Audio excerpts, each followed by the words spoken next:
Bought the place back in 1982. It had been derelict. It had been closed for about 4 years and was in pretty rough shape. And I spent a lot of love and blood, sweat, and tears putting it together. It was a beautiful old building built by the Canadian Pacific Railroad in 1884. Quite a historical building for this area.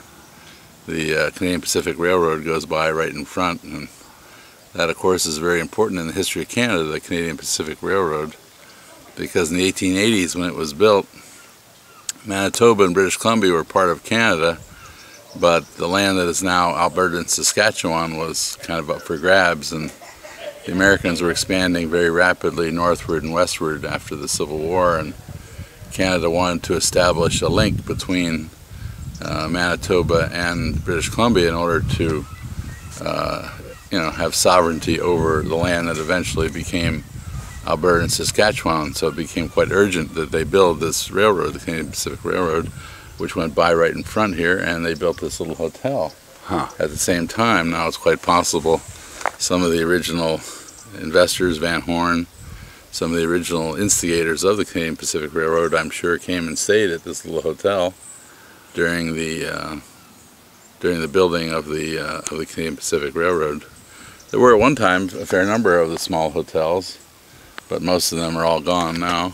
Of course, the larger, big ones in Canada, the ones in Banff and Lake Louise and other places, they're still around. But this small hotel built by the railroad is quite unique, actually. Anyway, we fixed it up, and we actually opened in 1984 on the centennial of its construction, and many people over the years have come and enjoyed the place. We have the rooms in the inn upstairs, and we have cabins as well, and many people have come and enjoyed the experience of staying here. This is quite a unique experience, a charming little village, and this old Canadian Pacific Hotel. And they have many people from the United States and Canada, people traveling in Trans-Canada, have read about it, and we've been written up in many books, and it's been a lot of work and a lot of effort, and I'm 66 now, my wife is 57, and we're not sure exactly how much longer we're going to be doing it, but it may have even another incarnation at some point in the future. I've talked to Mike here about some different ideas that I have about it, because I put so much love and energy into the building, and the decorations and the stuff that's in it is very reminiscent of the era that it was built. And so quite possibly at some point in the future it may have another incarnation, and I would certainly like to be a part of that if that were to happen. I think it's wonderful for you to not only have restored this from its historic, you said derelict, from the point at which history tries to forget, and brought it back. I mean, to have it here now in the 2010, we would have lost this, and in those years it would have fallen completely apart.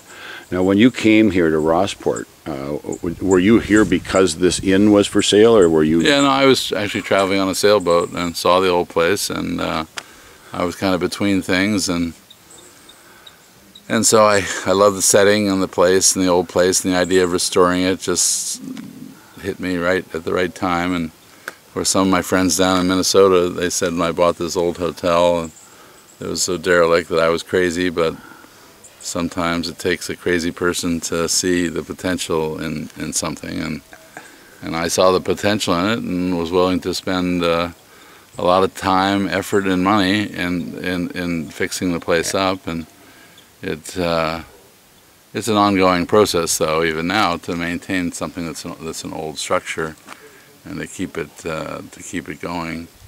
But it has been in many ways a labor of love for me, because I just kind of fell in love with the old building and started working on it, and still working on it today. And it's me and this building are kind of intertwined now.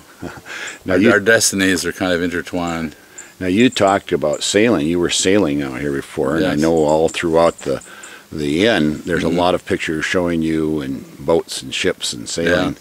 So your life was a sailor's life before this? Yeah, well, not really. I actually had been a pilot in the Air Force and then in the Air National Guard and the Minnesota Air National Guard for a few years. I went in during the Vietnam era and flew some nice jet fighters and ended up flying with the Minnesota Air National Guard until the late 70s, and then I, like I say, came across this place in 1982, and I was kind of looking for something to do. I was single at the time.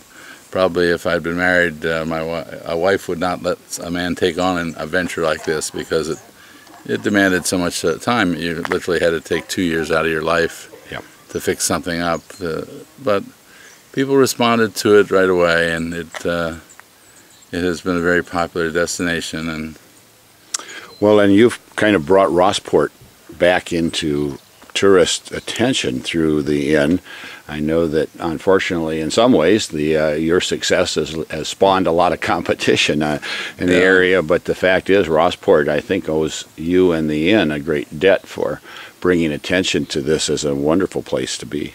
Well, in many ways you're true, Mike. You know, it's kind of a two-edged sword because we have kind of an older place with older rooms and older cabins, and some of the modern travelers like some more amenities and fancier kind of places. And now, since I came here, there are 4 more lodging places, and to tell you the truth, with the recent downturn in the economy, the pie is cut a lot thinner now, and so we certainly have noticed it. And you know, we had some years, good years in the past there, whatever, but that's why the future kind of concerns me as to what I'm not 36 anymore. Well, you know, I came here in my 30s and now I'm in my mid-60s, so at some point some decision has to be made as to where we head, what direction we head with it.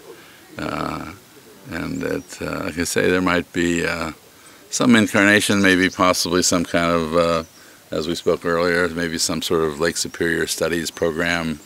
It would be a wonderful venue for that kind of thing. Yes. To have it set right here in Rossport. You know, maybe some university or some government group may be interested in it. I would just like to see, you know, the effort that I have made with this old building, you know, continue to have a good use. Of course, it's been a nice place for people to stay and whatever, but nothing in life is forever, and things sometimes change and take on a new incarnation. And well, it's good though that you haven't stopped dreaming and thinking. That's true. That's true. I'm still dreaming. I'm still a dreamer and a thinker. Well, thank you so much, Ned. I really appreciate that. That's great insight. Maybe somebody will see this video and come up with another idea for you. Yeah, maybe some other incarnation for it. There you go. Thanks a lot. Nice talking to you, Mike.